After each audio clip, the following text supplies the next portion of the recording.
Hi, I'm Chuck Wadraska. I'm going to be showing you how to exploit a version of surge mail using fuzzing techniques, and then how to use what we found during the fuzzing to cause a buffer overflow that will give us a shell.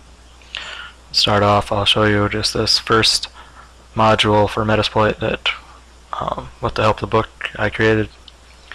I guess some important parts in here, like the exploit remote IMAP, helps you do IMAP commands, and then there's this part right here, which just pretty much means we're going to send random letters and numbers of varying sizes to the Surge Mail server, which is a Windows XP Service Pack 2 machine that I have in another VM.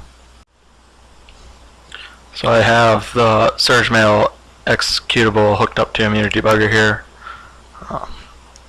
To run it, and then we'll load up our fuzzer over on the backtrack side, and then we're going to exploit it.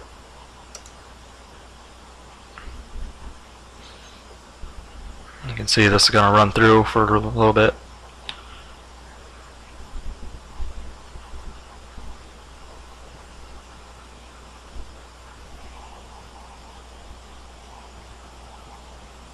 And we finally found one that broke it, so this is good.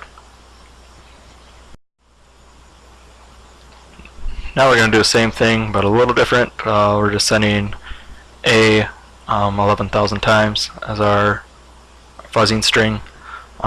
This is going to let us check out whether we can control the structured exception handler. And if we can get that, that means that we can exploit it. We can make that jump to somewhere where we want to. So let's go ahead and see if we can do that.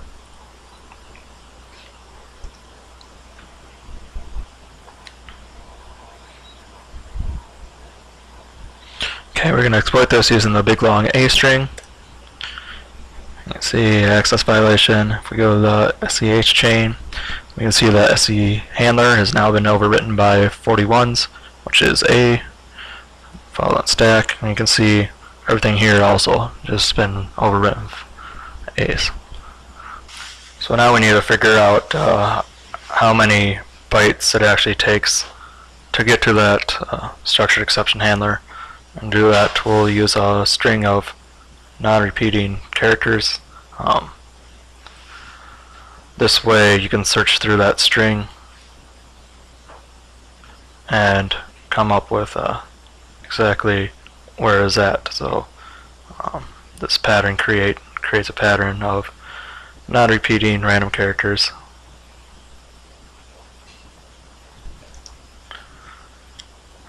Now we can use this to exploit it.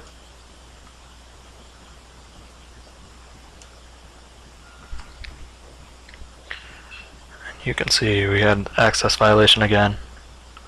If we go and view the chain, we can get the string of string of bytes here that actually were in the SE handler at the time. So we know we can look for this using another tool to actually find exactly how many bytes we need to overwrite the structured exception handler and to control it. So now we use this tool to look through the string we set to see where this 684E3368 occurs within that. And to do that, we just type this in. There is our the byte string we're looking for. And if you remember, we sent 11,000 characters. So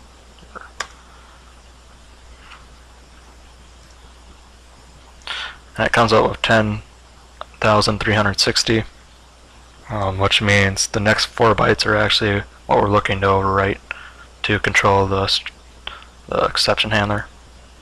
So now to prove that we can overwrite that exception handler, made a little fuzzer that will write 10,360 A's, and then the next 4 bytes will be B's, and then after that will be C's. And this way you can see if when we look at that exception handler chain again, if those are B's in that, then we did it right. and everything before that should be A's, and everything after that should be C's. And we'll see that when I run this here. Okay, now we'll exploit it. We can go over the surge mail here with the debugger. We can see we got all B's there. If we go follow address and stack, we can see the pointer to the next structured exception handler was all A's, that's 41. We can see that we got the structured exception handler to have all B's in it right here, and then after that all C's, just like we planned. So that's good. Now that we're done with the fuzzing part, we can start writing the exploit. So the main parts here is this return address here, because we're doing a pop-pop ret out of the structured exception handler. When we get that, we need an address of where that's going to be. And we'll show you how to do that in a little bit here. And then this lead's going to turn into our no-op slide later, but right now it's just filled with A's. And this evil combines that with our return address for the pop-pop ret. And to show you how to get that, Metasploit has ability to scan an exe to look for stuff like that. And in this case, we're going to look at the surge mail exe, find one, and goes through, and we'll also use the last one here just because. And you can see that address right here. Because Windows x86 is a little endian, we'll actually need to reverse that into this. You can see 70 was our last byte.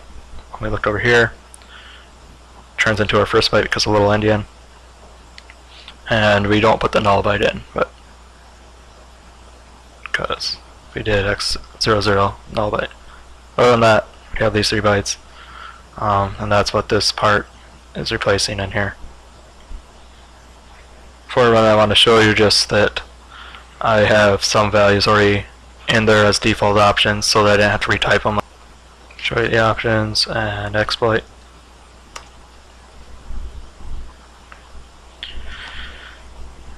And we can see over here that it caught it. So now we're gonna see that we can actually jump into our what will become our no-op sled, but right now it's just A's. We're just gonna see if we can jump into those. Added this little part here. This is just a jump. That's what the EB code stands for, is a jump, and then this is how far back we need to go. And you can see we had to change this up here as well to accommodate this.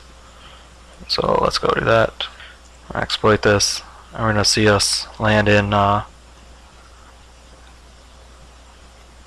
pop-pop ret.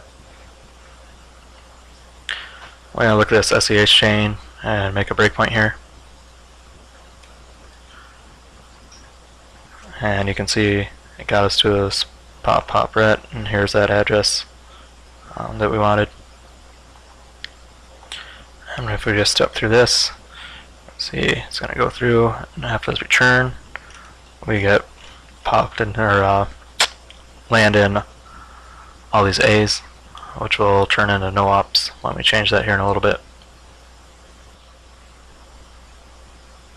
So we go back to our exploit, and we change our x41 to x90, which is a no-op. We're going to do a Windows bind shell, and so we account for that in this, and then we're going to do a couple jumps here. One's just a little short jump to get us into somewhere that has more space for us, so we can do a bigger jump, and then hopefully that gets us into our no-op slide and exploit it. I'm going to give it away right now, but there's bad characters going to make this not work the way we want it to, but we'll run it anyway.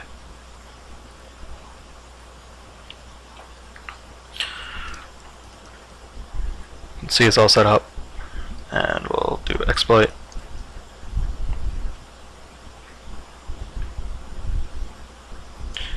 And you can see it's sending, but nothing's gonna get created here. Like I said, bad character, stop this. So now we're gonna actually exploit it by adding in these bad characters, so that when Metasploit generates the payload, these won't be in here. I think I have an extra one in here. I was trying to get out as many as I could. But everything else is pretty much the same other than just adding that.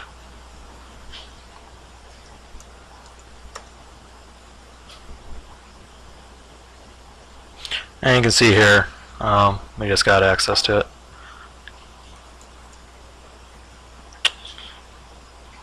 So that's the exploit.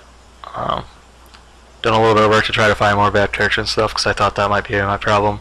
It's having trouble getting it to work. Just a simple typing error though. But glad that you can see this. Glad you watched my video. Hope you enjoyed.